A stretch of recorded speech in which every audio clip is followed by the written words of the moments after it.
move the U.S. Embassy in Israel to Jerusalem. Ivanka Trump was there to represent the president at the dedication today, as tens of thousands of Palestinians protested the move.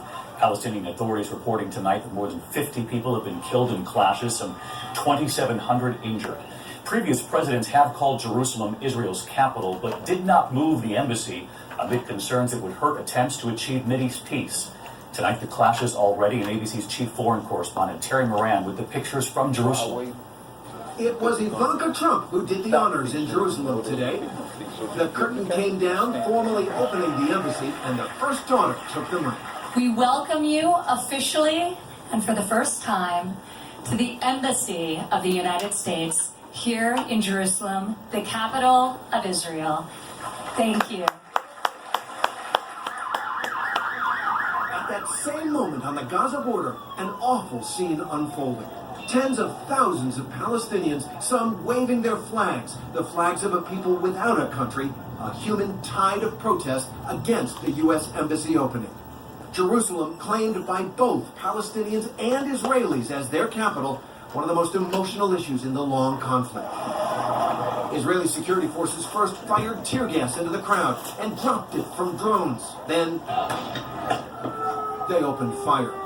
Alex Rossi of Sky News was there. It's turning into a pretty grim day here in Gaza. There's a steady stream of ambulances coming in.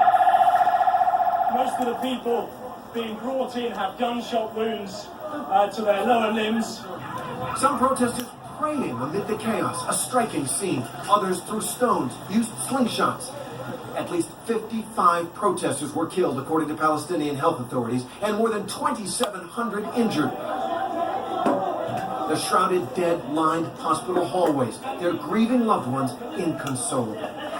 Such a stark contrast in Jerusalem. My friends, this is a great day for Israel. The president's son-in-law, Jared Kushner, pointedly scorned the protesters. As we have seen from the protests of the last month and even today, those provoking violence are part of the problem and not part of the solution.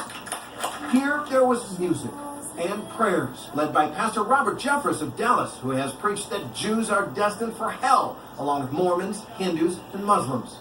Pray for the peace of Jerusalem. President Trump spoke via a video statement. Our greatest hope is for peace. The United States remains fully committed to facilitating a lasting peace agreement.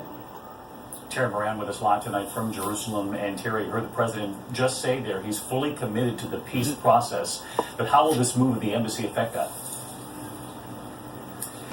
Well, David, President Trump thinks it'll simplify things by taking Jerusalem off the table, but Jerusalem is such an emotional issue. For Israelis, this city is the eternal home of the Jewish people, but 40% of the people who live here are Palestinian Arabs. Their families have lived here for centuries and centuries. This, they believe, is their capital. The Palestinian Authority has cut off all contacts with the Trump administration because of this move. So that peace process, which was already on life support, is going to be very hard to get going again. All right, our chief foreign correspondent, Terry Moran, in Jerusalem. Terry, thank you. Next tonight, the growing fear at this hour, concern over a potential